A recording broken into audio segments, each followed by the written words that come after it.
맨하튼과 퀸즈를 오가는 7번 전철이 또 고장 2시간이나 연착되었습니다. 전자담배 위험성 경고가 켜진 이래 전자담배를 흡연해온 폐질환 환자가 사망했습니다. 수돗물 오염에 휩싸인 뉴욕시가 1억 2천만 달러를 투입, 문제의 수도관을 전면 교체합니다. 맨하튼 센트럴파크 호수에 치명적인 독성 물질이 함유된 녹조가 발생, 주의를 요하고 있습니다. 진통제 오피오이드 부작용에 대해 법원이 제약회사 존슨앤존슨에 5억 7,200만 달러의 배상을 명령했습니다.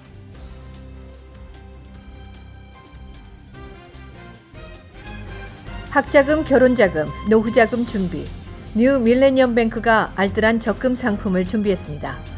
3년 만기 적금 연이율 무려 2.65%, 무려 2.65%. 뉴 밀레니엄 뱅크와 함께 미래를 준비하세요. FDIC member and equal housing lender.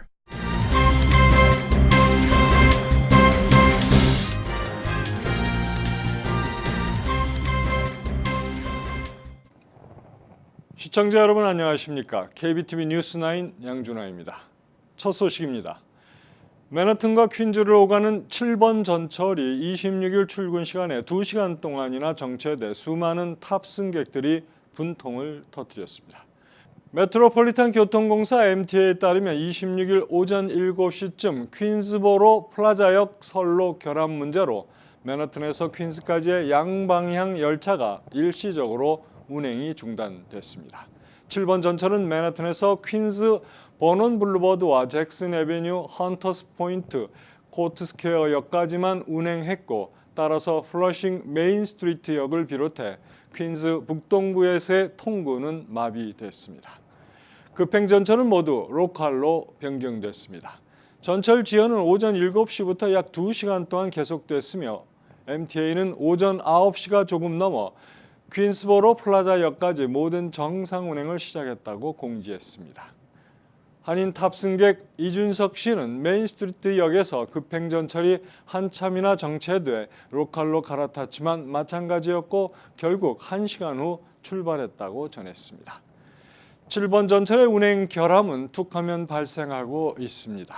MTA는 올해 초 7번 전철 그랜드 센트럴역에 선로 결함을 발견해 1, 2월 2달간 퀸스보로 플라자역부터 맨하튼 34 스트리트 허슨 야드역까지 일부 구간 운행을 중단한 바 있습니다.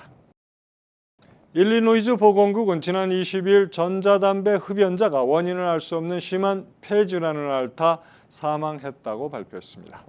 전자담배 흡연이 폐질환의 원인으로 의심되는 환자가 사망한 것은 이번이 첫 번째 보고 사례입니다. 연방질병통제예방센터 CDC는 지난주 기준 22개 주에서 최소 193명이 전자담배 흡연 후 폐질환을 겪게 된 것으로 보고됐다고 밝혔습니다. CDC는 최근 전자담배 흡연 이후 폐질환에 걸린 것으로 파악된 환자가 94명이라고 발표한 바 있습니다. 이들 환자가 폐질환을 얻게 된 원인이 전자담배 때문인지 여부는 의학적으로는 명확히 규명되지 않았습니다. 하지만 보건당국은 전자담배 흡연이 영향이 적지 않았을 것으로 보고 있습니다. 이에 따라 뉴욕, 뉴저지 등 전국 청소년들은 유명 전자담배 제조사를 상대로 소송을 제기한 상태입니다. 뉴저지 미들섹스 카운티 거주 19세 학생은 전자담배 제조사 줄이 청소년들의 중독 및 남용 예방에 소홀했다며 제소했습니다. 이 업체를 대상으로 소송을 제기한 뉴저지 10대는 총 4명이나 됩니다. 뉴저지에서 가장 큰 도시인 뉴욕의 수돗물 오염이 심각하게 거론되고 있는 가운데 시 당국은 1억 2천만 달러를 들여서 수도 파이프 전면 교체를 실시한다고 밝혔습니다.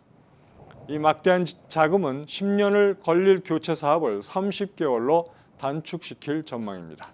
그동안 뉴욕시는 납성분 검출이 드러난 14,000가정에 생수를 공급해 왔습니다.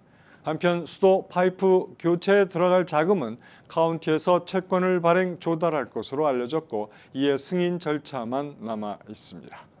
뉴욕시는 지난 3월부터 파이프 교체 작업을 시작했습니다. 뉴욕시는 추가로 225가정의 수돗물 오염 실태를 현재 테스트하고 있습니다. 테스트 기간 중 해당 가정에는 생수가 계속 공급됩니다. 뉴욕 시장인 라스 바라카는 아직 최근 조사 결과는 발표하지 않고 있습니다. 맨해튼 센트럴파크 호수와 브루클린 프로스펙트 호수에 독성 물질로 가득한 녹조가 형성돼 주의가 요망됩니다. 보도에 최규호 기자입니다. 맨하탄 센트럴파크와 브루클린 프로스펙트파크 등의 호수에서 녹조 현상을 유발하고 독성을 가진 시아노박테리아 남조류의 일종이 번식하면서 당국에 비상이 걸렸습니다. 뉴욕주 환경보호구 DEP에 따르면 맨하탄 센트럴파크와 브루클린 프로스펙트파크 호수의 수질을 검사한 결과 어린이와 애완동물의 치명적인 독성 물질을 생성하는 시아노박테리아가 발견됐습니다. 시아노박테리아가 만들어낸 독성은 특히 어린이와 애완동물 등의 간과 신장, 심장, 장, 폐, 뇌 등에 나쁜 영향을 미칩니다. 이로 인해 두통과 설사, 구토, 복통, 탈수증, 피로, 안구 건조, 신장 손상 등의 증상을 일으킬 수 있기 때문에 각별한 주의가 요구됩니다. 한편 미 전역에서는 올해 시아노박테리아와 접촉하면서 애완견 9마리가 숨졌습니다. KBTV 뉴스 최규호입니다. 법원이 제약사 존슨앤존슨의 아평계 마약성 진통제 오피오이드 남용에 책임이 있다며 5억 7,200만 달러를 배상하라고 판결했습니다. 오클라호마주 클리블랜드 카운티 법원 사드 보크먼 판사는 26일 존슨앤존슨의 제품으로 오클라호마주의 주민들이 큰 피해를 받았다면서 이와 같은 판결을 내렸습니다. 오클라호마주는 지난 2017년 존슨앤존슨과 퍼듀, 테바 등 3대 제약사를 상대로 소송을 제기해 이들 회사들이 오피오이드의 잠재적 중독성을 축소하고 의사들을 설득해 경미한 통증에도 이 약을 처방하도록 하는 등 공적 불법 방해를 저질렀다고 주장했습니다. 오클라호마주는 소장에서 2000년 이후 오피오이드 과용으로 사망한 사람이 6,000명이 넘었다고 지적했습니다. 존슨앤존슨 외 퍼듀와 테바는 이미 소송이 시작되기 전 각각 2억 7천만 달러 그리고 8,500만 달러를 내기로 합의하고 소송을 종결한 바 있습니다. 헌터 법무장관은 당초 175억 달러를 청구했으나 이날 법원은 5억 7,200만 달러만 인정했습니다. 정부에서는 오클라호마주 외에도 40개가 넘는 주들이 제약업계를 상대로 비슷한 소송을 제기하기 위해 줄을 서 있습니다. 첫 사례가 되는 이번 재판의 결과는 앞으로 주 정부나 제약사들의 전략에 영향을 미칠 것으로 보입니다. 트럼프 행정부 출범 이후 공적 부조, 퍼블릭 차지 수혜를 이유로 영주권 거부 판정을 받는 이민자들이 무려 15배나 급증한 것으로 나타났습니다. 보도에 오정남 기자입니다.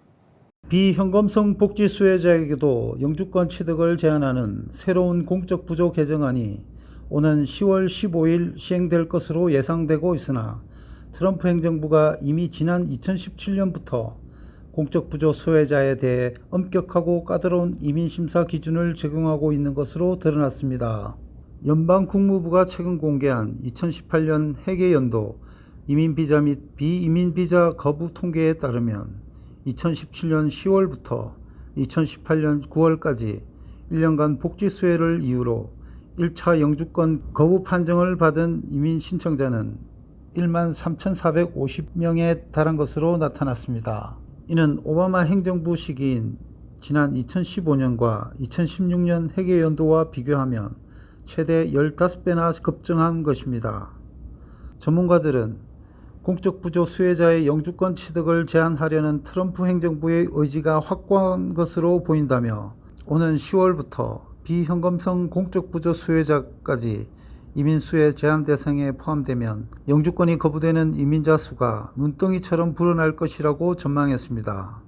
KBTV 뉴스 오정남입니다. 도널드 트럼프 행정부의 초강경 반이민 정책 설계자인 스티븐 밀러 백악관 선임 고문이 출생 시민권 문제에 대해 모든 법적 옵션을 검토하고 있다고 밝혔습니다.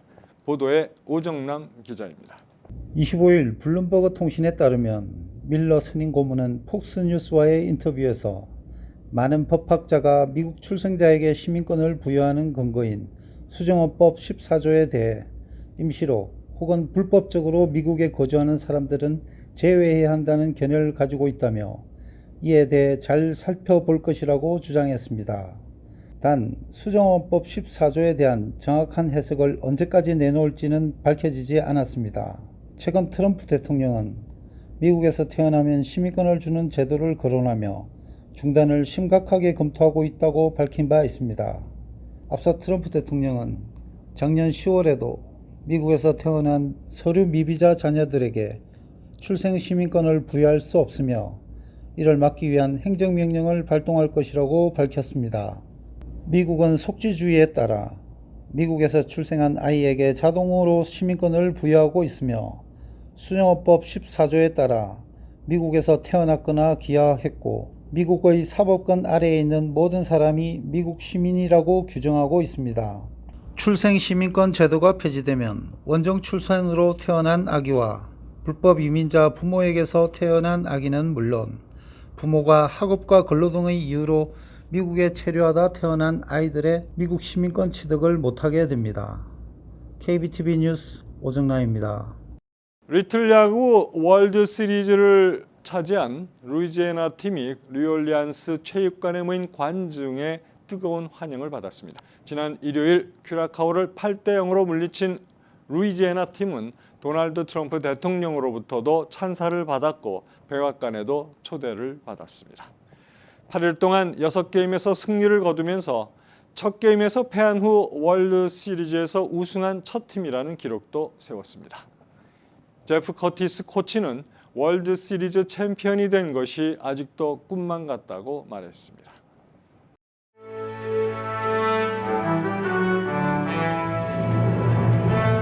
사건 사고입니다.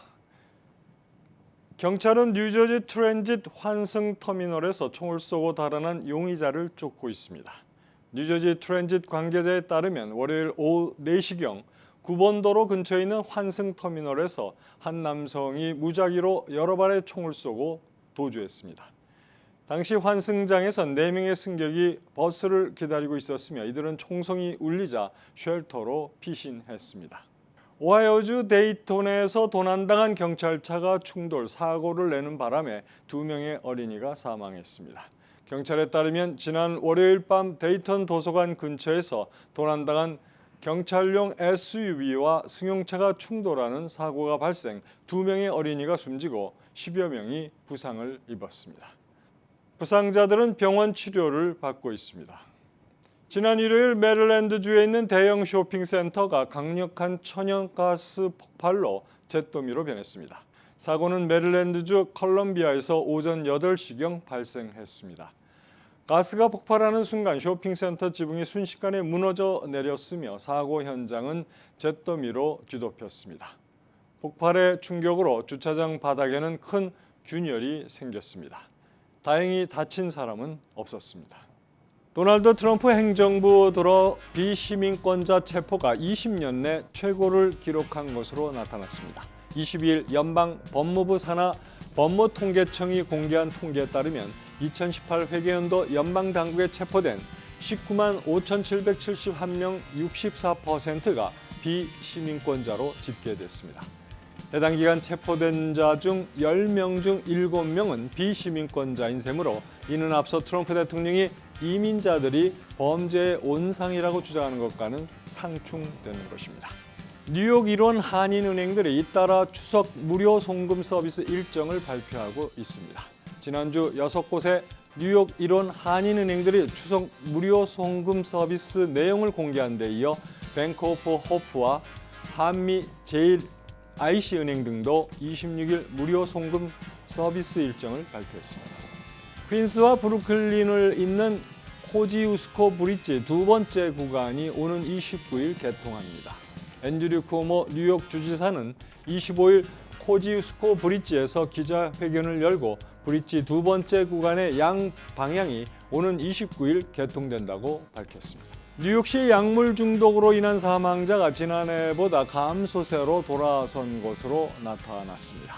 뉴욕시 보건국이 26일 발표한 2018년도 약물 중독 사망자 현황에 따르면 지난해 약물 중독으로 1,444명이 사망해 전년 대비 2.6%가 감소했습니다.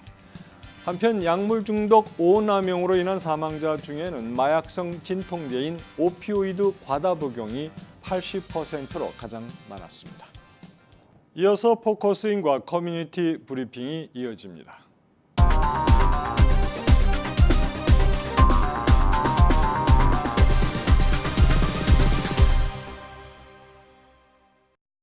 네, 오늘 포커스인 계속해서 박동규 이민 전문 변호사님 모시고 지난 시간에 이어서 정부 보조 수혜자 세 규정에 대해서 자세히 알아보도록 하겠습니다. 오늘도 이렇게 나오셔서 감사합니다. 감사합니다.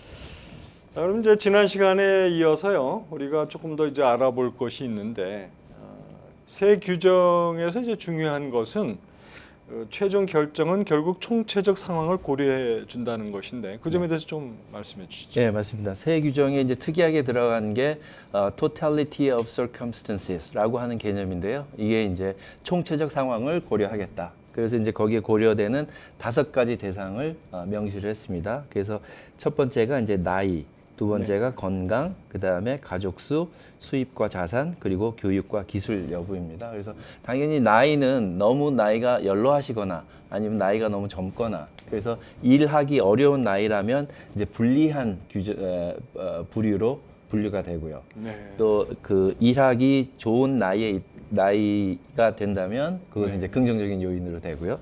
또 이제 건강 상태도 뭐 병이 있으면 불리한 요인, 건강하면 유리한 요인. 또 가족 수도 뭐 싱글이거나 뭐 부양 가족 수가 적다면 유리한 요인, 또 가족 수가 뭐 많다면 불리한 요인으로 구분이 되고요. 또 개인의 수입과 자산, 예를 들면 뭐 일은 못하지만 뭐 건물이 있다든가 자산이 있다면 그건 이제 긍정적인 요인. 또 교육 학력이 높을수록 또 어떤 뭐 라이센스가 있다거나 기술이 있다거나 이러면 또 긍정적인 요인으로. 네, 그래서 이 5가지 요인을 총체적으로 고려를 하겠다. 라고 하는 규정이 있습니다.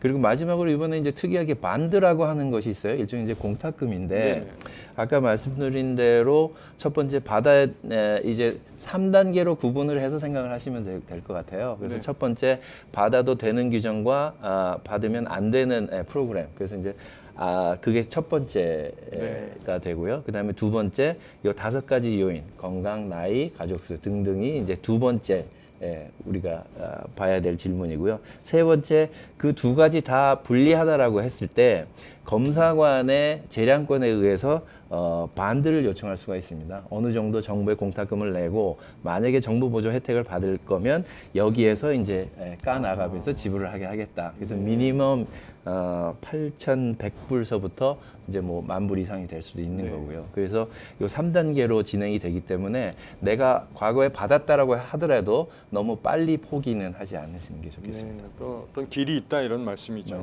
네.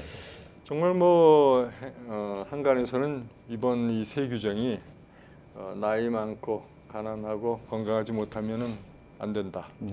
그런 그 불리하게 작용한다는 것을 이제 전체적으로 그런 개념으로 보면 되겠네요. 네, 맞습니다.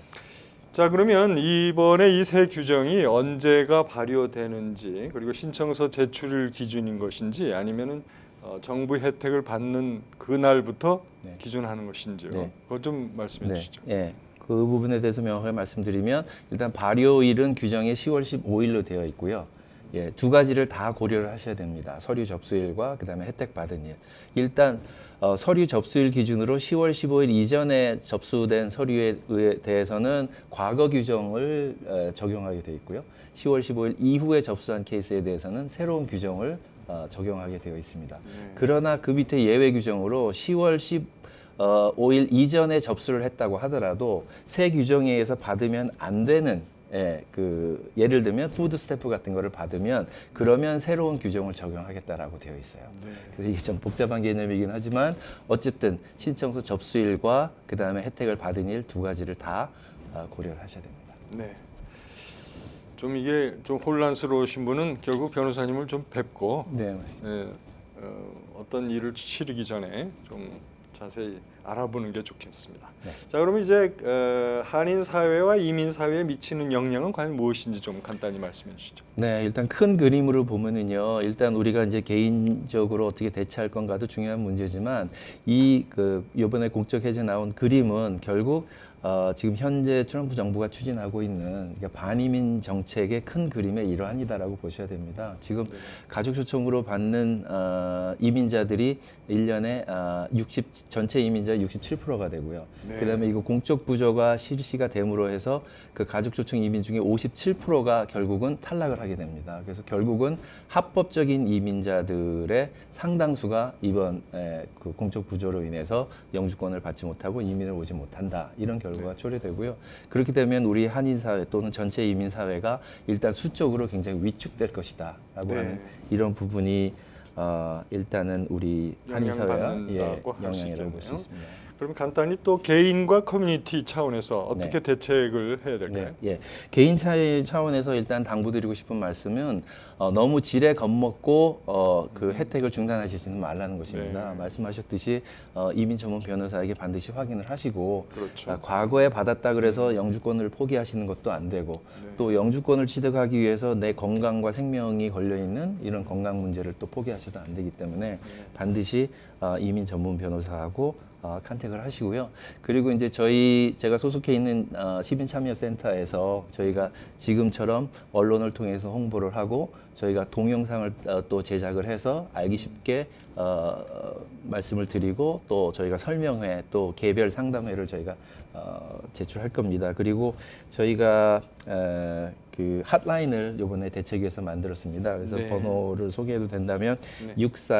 646-450-8633 네. 이거든요. 네네. 예, 646-460-8633 450이죠. 450-8633 예, 네. 시민참여센터 대책위에 연락을 하셔서 자세히 상담을 받으시면 좋겠습니다. 네.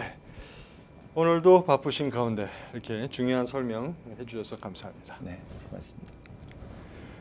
네, 오늘 포커스인에는 지난번에 이어서 정부 보조 수혜자 세 규정이 어떻게 시행되며 또 대책은 무엇인지 자세히 알아봤습니다.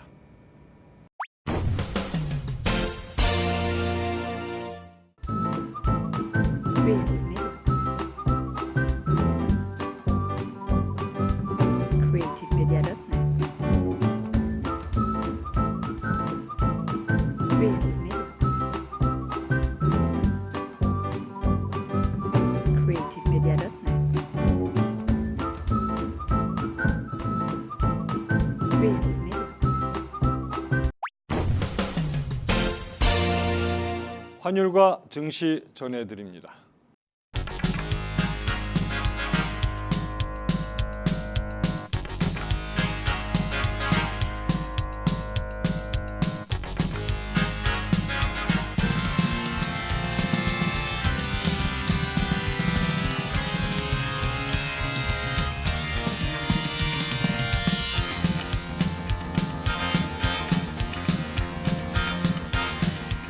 뉴욕과 뉴저지 날씨 전해드립니다.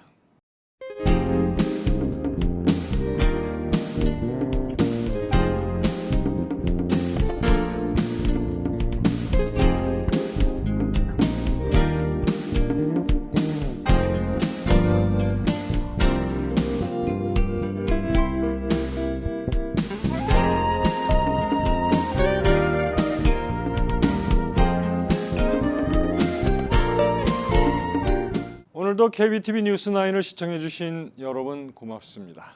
편안한 저녁 보내시기 바랍니다. 학자금, 결혼자금, 노후자금 준비. 뉴 밀레니엄 뱅크가 알뜰한 적금 상품을 준비했습니다. 3년 만기 적금 연이율 무려 2.65%, 무려 2.65%. 뉴 밀레니엄 뱅크와 함께 미래를 준비하세요. FDIC member and equal housing lender.